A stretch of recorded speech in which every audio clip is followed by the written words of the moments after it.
যারা বলেন কামরুল ভাই আমাকে একটি কাজ দেন, তাদের জন্য আজকের এই ভিডিও থাকছে বিস্তারিত। আসসালামু আলাইকুম সম্মানিত দর্শক, আপনারা সবাই কেমন আছেন? আশা করি নিশ্চয়ই ভালো আছেন। আলহামদুলিল্লাহ আমিও ভালো আছি। আমি কামরুল, মালয়েশিয়া প্রাগ ডিস্ট্রিক্ট থেকে আপনাদের সঙ্গে আছি। আপনারা দেশ এবং প্রবাস থেকে যে যেখান থেকে এই মুহূর্তে আমার এই ভিডিও দেখছেন, সবাইকে অসংখ্য ধন্যবাদ। ওকে, আব্দুর রহমান ভাইয়া আমাকে জানিয়েছেন, আসসালামু আলাইকুম কামরুল ভাই, আমারে সুমিলে একটি কাজের ব্যবস্থা করে দিতে পারবেন? আমি বাংলাদেশে সুমিলে কাজ করেছি। আলহামদুলিল্লাহ, আব্দুর রহমান ভাইয়া অনেক গুরুত্বপূর্ণ কথা বলেছেন, এই জন্য আপনাকে অসংখ্য ধন্যবাদ। আসলে আব্দুর রহমান ভাইয়া শুধু আপনিই না, এরকম অসংখ্য দর্শক অনেকেই আছেন মালয়েশিয়া কাজ নেই, কলিংয়ে আসিছেন, পাসপোর্ট রেখে কোম্পানিতে কাজ নেই, আরেক জায়গায় চলে গেছেন, সেখানে কাজ নেই, অনেক সমস্যা আছেন আমি জানি। আসলে ভাইয়া আপনাকে কাজ দিতে পারলে আমার খুব ভালো লাগতো। এক সময় আমি অনেকে কাজ দিয়েছি, যেমন যে সময় মালয়েশিয়া কাজ অ্যাভেলেবল ছিল, আমাদের কোম্পানিতে রেগুলার 5 ঘন্টা ওভারটাইম হতো। এখন আমাদের ওভারটাইম নেই, শুধু বেসিক। যে সময় কাজ অ্যাভেলেবল ছিল ওই সময় অনেকে কাজ দিয়েছি বা দেওয়া যাইতো। অনেক সময় বসে বলতো যে তোর কোনো লোক থাকলে নিয়ে শেখ, আমি কাজ দেব বা এখানে কাজ হবে। তখন পরিচিত লোক বা যারা বলতো ভাই একটি কাজ থাকলে দিয়েন, তাদেরকে ফোনে ডেকে এনে কাজ দিতাম। কিন্তু এখন এমন একটা পরিস্থিতি, আমাদের তো কাজ নেই, আপনাদেরকে কই কই থেকে কাজ দেবো বলেন? আসলে কি বলবো, কষ্টের কথা। আমাদের আগে রেগুলার 5 ঘন্টা ওভারটাইম হতো, এখন কোনো ওভারটাইম নেই, শুধু বেসিক কাজ খুবই কম।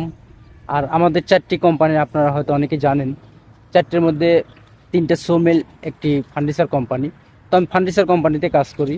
আমাদের 2টা সোমেলে অনেক অবস্থা খারাপ, কাজ কাম তেমন নেই। 4 মাস করে ছুটি দিয়ে দিছে অলরেডি। অনেক বাংলা ভাইয়েরা কলিংয়ে আসিছেন, আবার অনেকে লারি হয়ে গেছেন, বা অনেকে অর্থাৎ অনেকেই আমাদের কোম্পানি থেকে চলে গেছে অন্য কোম্পানিতে পাসপোর্ট রেখে। আপনি কলিংয়ে যারা আসিছেন তাদেরকে তো আর কোম্পানি পাসপোর্ট দিবে না। হ্যাঁ, তো কোম্পানিতে কাজ নেই, কি করবে? আমাদের কোম্পানি থেকেই অনেক কর্মী চলে গেছে। তো এই তো হয়েছে অবস্থা আমাদের। আসলে ভাইয়া পুরো মালয়েশিয়া কাজের অবস্থা খুবই খারাপ। হ্যাঁ, কাজ নেই, কি করব বলেন? হ্যাঁ, তো আসলে কিছুই করার নেই। দেখেন, শুধু আমাদের এখানে না, পুরো মালয়েশিয়া আমি খবর রাখি, বা অনেকে আমাকে ফোনে জানায়, ভাই আমাদের কাজ নেই, ভাই আমরা কলিংয়ে আসিছি, হ্যাঁ বস বলছে যে কাজ খুঁজে নে, কই যাব কাজ করতে? অনেকে পাসপোর্ট দিয়ে দিছে, অনেকে পাসপোর্ট দেয়নি, অনেকে পাসপোর্ট রেখে ওখান থেকে চলে গেছে। তো এরকম অনেক অনেক সমস্যা। আসলে কি বলবো, কাজের অবস্থা খুবই খারাপ বর্তমানে মালয়েশিয়া। তারপরে এর মধ্যে আবার ইমিগ্রেশন পুলিশ 2025 সালে একদম সেরকম রেট দিতেছে। যারা অবৈধ হয়ে গেছে, এখন তো অনেক অনেক বাংলাদেশি ভাইরা অবৈধ হয়ে গেছে। তো এখন এমন একটা অবস্থা, অনেক কঠিন অপরাধী চলতেছে, ইমিগ্রেশন পুলিশ ধরতেছে। আসলে এই ধরনের ভিডিওগুলো দেখলে আমার খুবই খুবই কষ্ট লাগে। আসলে কিছু করার নেই, এমনি তো আমাদের কাজ নেই, আবার ইমিগ্রেশন পুলিশ এরকম ধরতেছে, ধরপাকড় চলতেছে। আসলে সব মিলায় আমরা মালয়েশিয়া প্রবাসীরা খুব ভালো নেই। অনেক কষ্টের মধ্যে আমাদের জীবন চলছে, অনেক কষ্টের মধ্যে আমরা এইভাবে চলছি। আসলে কি করব বলেন? হ্যাঁ, এভাবেই চলতে হবে, আল্লাহ ভরসা। আসলে রিজিকের মালিক আল্লাহ পাক, আল্লাহ পাক অবশ্যই একটা না একটা ব্যবস্থা করে দিবেন।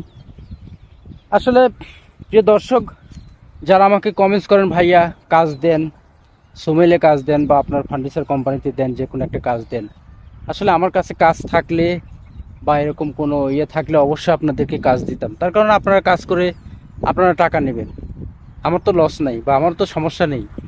আমি এরকম হিংসাও করি না যে আমার আমি কাজ করছি আরেক ভাই কাজ করলে আমার সমস্যা হবে, এরকম না। আমি কাজ করছি, আরেক ভাই কাজ করলে সে সচ্ছল হবে বা তার দেশে ফ্যামিলি ভালোভাবে চলবে। আমি আসলে এরকমটাই আমার মন মানসিকতা। তো আসলে ভাইয়া আপনাকে কাজ দিতে পারলাম না বলে আমি খুবই দুঃখিত। ওকে প্রিয় দর্শক, আপনারা দেখছেন কামরুল মালয়েশিয়া প্রবাসী ইউটিউব চ্যানেল এবং ফেসবুক পেজ। যারা আমার পেজ থেকে দেখছেন সবাইকে অসংখ্য ধন্যবাদ, এবং যারা আমার চ্যানেল থেকে দেখছেন তাদেরকেও। ওকে প্রিয় দর্শক, আজকের মতো ভিডিও এই পর্যন্তই। বিদায় নিচ্ছি। আল্লাহ হাফিজ।